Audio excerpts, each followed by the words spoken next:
سعودی عرب کے ولی عہد شہزادہ محمد بن سلمان نے کہا ہے کہ سعودی عرب اور اسرائیل کے درمیان تعلقات کو معمول پر لانے کے لیے مسلسل قریب آ رہے ہیں، جبکہ انہوں نے خبردار کیا کہ اگر ایران جوہری ہتھیار حاصل کرتا ہے تو سعودی عرب بھی انہیں حاصل کرے گا۔ انہوں نے امریکی نشریاتی ادارے فوکس نیوز کے چیف پولیٹیکل اینکر اور ایگزیکٹو کو دیے گئے ایک ٹی وی انٹرویو میں اسرائیل سے تعلقات کے متعلق پوچھے گئے سوال کے جواب میں کہا کہ ہم روزانہ کی بنیاد پر قریب آ رہے ہیں۔ اسرائیل اور سعودی عرب کے درمیان سفارتی تعلقات کے ممکنہ تاریخی معاہدے سے متعلق پوچھے گئے ایک سوال کے جواب میں سعودی ولی عہد کا کہنا تھا کہ سعودی عرب اتنا بڑا ملک ہے اور مجھے یقین ہے کہ کسی بھی شخص کا ڈائریکٹلی یا انڈائریکٹلی سعودی عرب سے کچھ لینا دینا ضرور ہے۔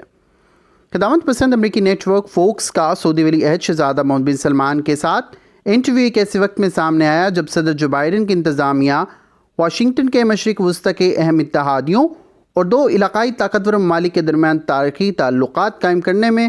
ثالثی کرنے کی کوشش کر رہی ہے۔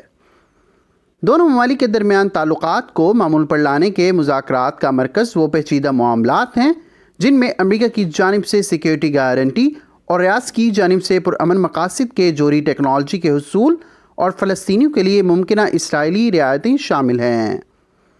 لیکن جب سعودی ولی عہد شہزادہ محمد بن سلمان سے ایران کے جوہری ہتھیار حاصل کرنے کی صلاحیت اور سعودی عرب کے لیے اس کا کیا مطلب ہے سے متعلق سوال پوچھا گیا تو سعودی ولی عہد نے ایک بار پھر واضح الفاظ میں کہا کہ اگر ایران جوہری ہتھیار حاصل کر لیتا ہے تو سعودی عرب کو بھی سیکیورٹی اور خطے میں طاقت کے توازن کو برقرار رکھنے کے لیے اسے حاصل کرنا پڑے گا۔ تاہم تہران نے جوہری ہتھیار حاصل کرنے کی کوششوں کی تردید کی۔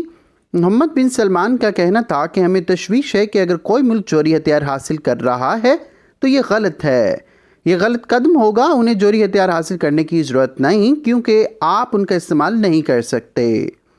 انہوں نے مزید کہا کہ اگر کوئی ملک جوہری ہتھیار استعمال کرتا ہے تو اس کا مطلب ہے کہ وہ باقی دنیا سے جنگ کر رہا ہے۔ ان کا مزید کہنا تھا کہ دنیا ایک اور ہیروشیما کے متحمل نہیں ہو سکتی، لہٰذا جوہری ہتھیاروں کے حصول کے لیے کوشش کرنا جن کا آپ استعمال نہیں کر سکتے اور اگر اس کے استعمال کرتے ہیں تو پھر آپ کو باقی دنیا سے بڑی لڑائی لڑنا ہوگی۔ انٹرویو کے دوران جب ان سے اسرائیل سے تعلقات معمول پر لانے سے متعلق سوال کیا گیا تو شہزادہ محمد بن سلمان نے ان خبروں کی تردید کی کہ سعودی عرب نے مذاکرات کو معطل کر دیا اور اس بات پر زور دیا کہ یہ خبریں درست نہیں۔ انہوں نے کہا کہ ہم روزانہ کی بنیاد پر تعلقات کو معمول پر لانے سے متعلق معاملات میں قریب آ رہے ہیں۔ پہلی مرتبہ یہ ایک حقیقت لگ رہی ہے، ہم دیکھیں گے کہ یہ معاملہ کہاں تک جاتا ہے۔ انہوں نے زور دیا کہ چاہے اس ممکنہ معاہدے کے تحت جو بھی انچارج ہو ان کا ملک اسرائیل کے ساتھ کام کر سکتا۔ انہوں نے اس معاہدے کو سرد جنگ کے خاتمے کے بعد سب سے بڑا تاریخی معاہدہ قرار دیا۔ تاہم انہوں نے کہا کہ اس معاہدے کا دارومدار فلسطینیوں کے ساتھ سلوک سے متعلق معاہدوں پر ہوگا۔ انہوں نے کہا کہ ہم ایسے کسی معاہدے تک پہنچنے میں کوئی پیش رفت کرنے میں کامیاب ہو جاتے ہیں جن سے فلسطینیوں کو ان کے حقوق ملیں اور خطے کو پرامن بنایا جائے تو ہم کسی کے ساتھ بھی کام کرنے کو تیار ہیں۔ سعودی ولی عہد شہزادہ محمد بن سلمان نے اس بات کا اعادہ بھی کیا کہ وہ زیادہ تفصیل میں نہیں جا سکتے لیکن وہ فلسطینیوں کے لیے اچھی زندگی دیکھنا چاہتے۔ ان کا کہنا تھا کہ مسئلہ فلسطین ہمارے لیے بہت اہم ہے، ہم اس مسئلے کو بھی سلجھانا ہے اور اب تک ہماری مذاکرات کی حکمت عملی اچھی ہے، ہمیں دیکھنا ہے کہ اس کا نتیجہ کیا نکلے گا۔ ہم امید کرتے ہیں کہ ہم کسی ایسے نتیجے پر پہنچیں جو فلسطینیوں کی زندگی کو آسان بنائے اور اسرائیل مشرق وسطیٰ میں ایک اہم ملک بن کر سامنے آئے۔ یاد رہے کہ کافی عرصے سے یہ کہا جا رہا ہے کہ امریکہ سعودی عرب اور اسرائیل کے تعلقات کو معمول پر لانے کے لیے دباؤ ڈال رہا ہے۔ ممکنہ طور پر امریکی صدر جو بائیڈن سعودی عرب اور اسرائیل کے درمیان معاہدے کو ایک اہم خارجہ پالیسی کی کامیابی کے طور پر دیکھتے ہیں جس سے وہ اگلے سال آنے والے انتخابات سے قبل ووٹرز کو اپنی طرف مائل کرنے کے لیے استعمال کر سکتے۔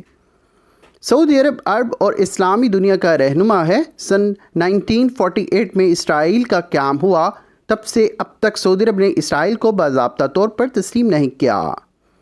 گزشتہ ماہ اسرائیلی وزیر اعظم نے اس معاہدے کے امکانات پر بات کرتے ہوئے یہ دعویٰ کیا کہ ہم ایک تاریخی واقعے کا مشاہدہ کرنے جا رہے ہیں،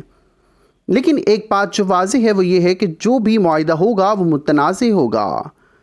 کہا جا رہا ہے کہ اسرائیل کو تسلیم کرنے کے بدلے میں سعودی عرب امریکی ساختہ جدید ہتھیاروں